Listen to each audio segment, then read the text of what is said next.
این گلمه رو فقط با یه بطری آب قراره تبدیل کنیم به یه نهال انگور.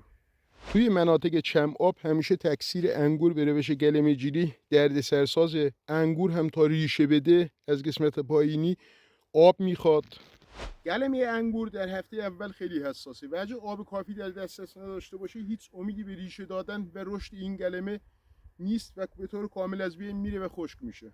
این یه روش قدیمیه و کمک میکنه که گلمه بدون نیاز به آبیاری زنده بمونه تا ریشه بده و تبدیل به یک نهال زیبا و خوب بشه.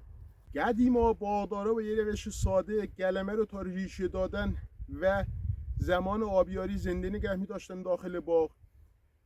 الان میخوام در داخل این ویدیو این روش رو خدمت شما دوستان عزیز به طور کامل توضیح بدم، نحوه اجرا و انتخاب گلمه و شرایط کاشتش رو.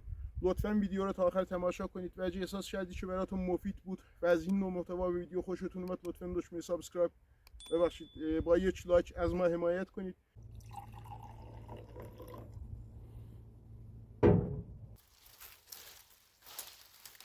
اولین چیزی که بهش نیاز داریم یک شاخه 1 ساله بلند هستش، به اندازه 1.5 متر باشه کافیه.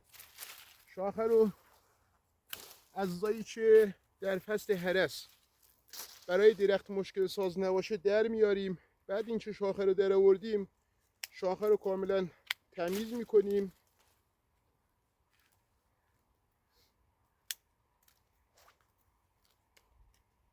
تا هیچ گونه زائده‌ای روی شاخه باقی نمونه و بعد شاخه رو همونجوری هم که گفتم در اندازه 1.5 متر کات میزنیم در همین ابعاد. کمی هم بلندتر باشه مشکلی نیست، بعد از کاشت قسمتش بیرون از خاک میمونه رو میتونید برش بزنید و کات بزنید. فقط 1-2 تا جوانه باقی بذارید که جوانه زنی از این نقطه از این 1-2 تا جوانه صورت بگیره و بقیه قسمت هایی که داخل بطری و خاک هستن بتونن کار خودشون رو انجام بدن تا این شاخه 1 ساله انگور رو به یه نهال زیبا تبدیل کنیم. بریم با هم ببینیم. یه سوراخ روی در بطری در اندازه‌ای که گلمه بتونه از این سوراخ عبور کنه ایجاد میکنیم.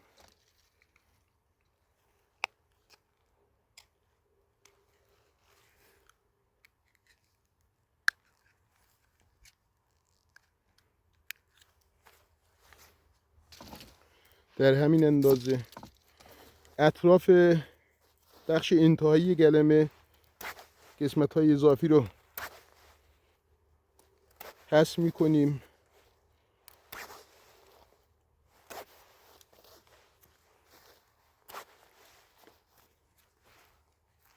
و به این صورت جوری که انتهای گلمه و قسمتش از در بطریشه به سمت این پایین باشه بطری رو از این در بطری رو رد میکنیم و گلمه رو رد میکنیم داخل بطری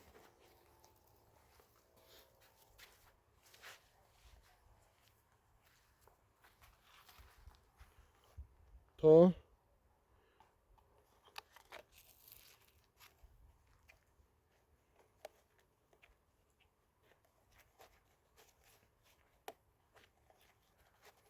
به این صورت بتونیم در بطری رو ببندیم و گلمه رو داخل بطری نگه داریم.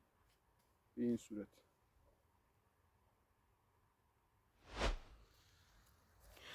این بطری به عنوان یک منبع آب عمل میکنه و نیاز آبی گلمه رو تا زمانی که از قسمت‌های بیرون از بطری از این قسمت به بالا ریشه دار بشن و بتونن رطوبت رو جذب کنن و مواد آبی خودشون رو تامین کنن، مواد آبی و رطوبت گلمه رو تامین کنن، نقش منبع آب رو بازی میکنه و رطوبت گلمه رو تامین میکنه. نیازی نیست که داخل بطری هیچ گونه هورمونی ریشه زایی استفاده کنیم، چون در طول سال قسمت‌هایی از گلمه که داخل آب هستن و بطری هستن ریشه بدن هم به درد ما نمیخوره، چون از این قسمت قراره که رفته رفته و با قطور شدن گلمه قطع بشه. فقط قسمت‌هایی از گلمه که بیرون بطری میمونن به اندازه 1 متر قسمت‌هایی هستن که تبدیل به ریشه میشن و گلمه رو تبدیل به یک نهال زیبا میکنن.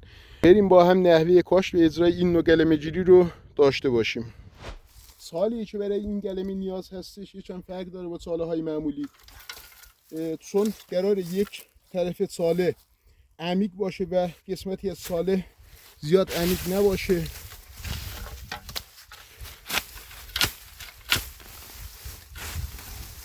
قسمت عمیق ساله قرار اینجا باشه و قسمت انتهایی گلمه اینجا.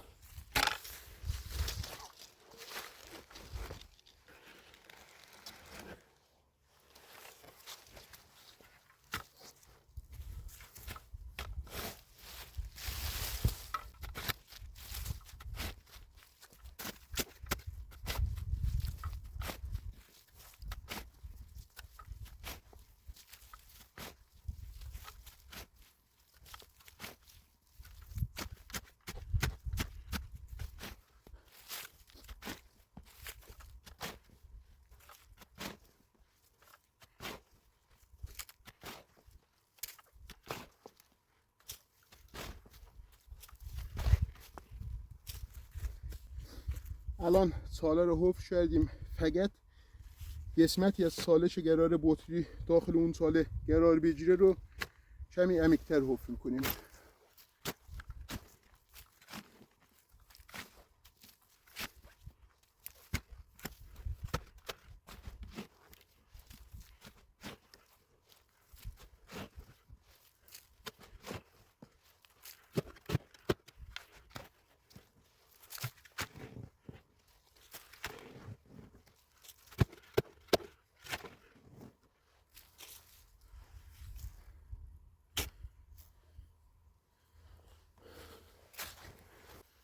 بطری رو داخل اون قسمتی از ساله که عمیق حفر کردیم به این صورت قرار میدیم و گلمه رو به این صورت داخل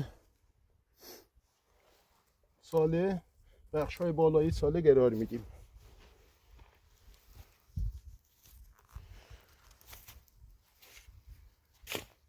یه مقداری خاک میریزیم روی گلمه تا مزددن نیاد بالا. بذارین خوب نشونتون بدم.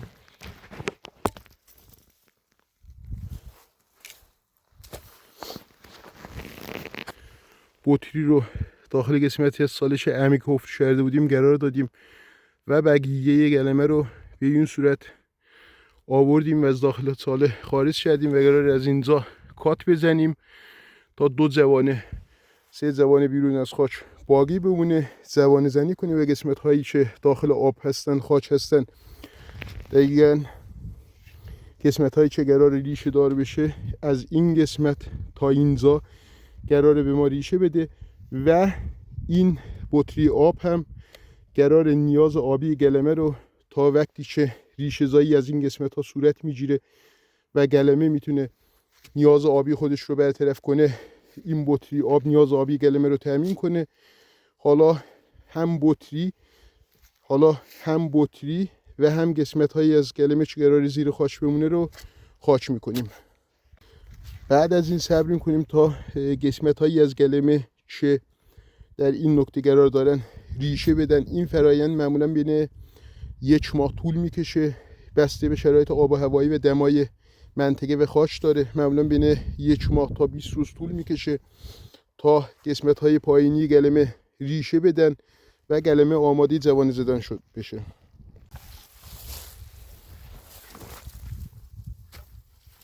برای اینکه خاک زیاد به بطری فشار نیاره فقط روی بطری چند تا سمن خشکی اینا میندازیم.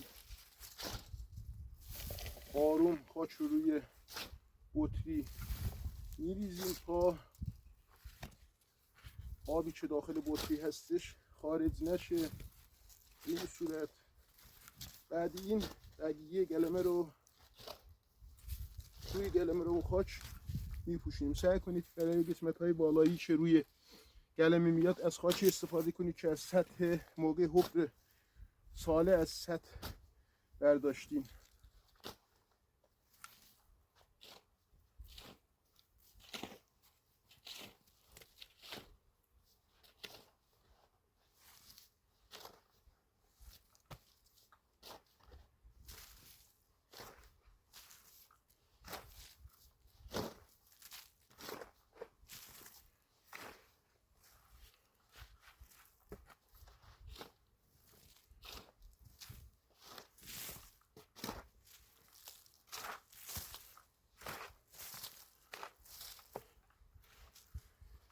قسمتی که بطری رو خاش کردیم زیر خاک هستش، از اینجا تا اینجا خاکش رو فشرده نمی کنیم، ولی قسمت هایی که گلمه زیر خاک هستش رو میتونید با پاتون کمی سیفتر کنید، ولی این قسمت رو سعی نکنید زیاد فشار بدید، چون فشار باعث میشه زیر خاک آبی که داخل بطری هستش بیرون میاد.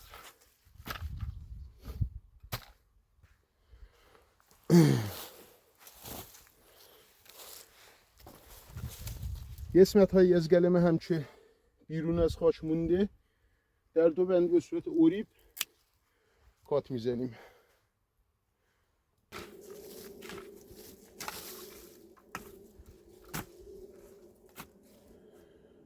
خب دوستان عزیز، ممنون که تا اینجا ویدیو با ما همراه بودید. اگه احساس کردید که این ویدیو و این مطالب براتون مفید بود، لطفاً با یک لایک از ما حمایت کنید. و اگر هم نمیخواید ویدیوها و مطالب بعدی رو از دست بدید، آیکون کانال رو معمولا یا اینجا یا این طرف صفحه میذارم، میتونید روی آیکون کانال بزنید و عضو کانال ما بشید. اگه دوست داری روش‌های علمی و قدیمی رو در مورد چم آبی و بی آبی ببینی و بدونی، ما رو دنبال کن. نظرت رو برامون داخل کامنت ها حتما بنویس در مورد این روش، و اگه لطف کنی و بنویسی که از کجای ایران و دنیا ما رو همراهی میکنی و تماشا میکنی، ممنون میشیم. تا ویدیوی بعد همتون رو به خدای بزرگ میسپاریم. به امید دیدار.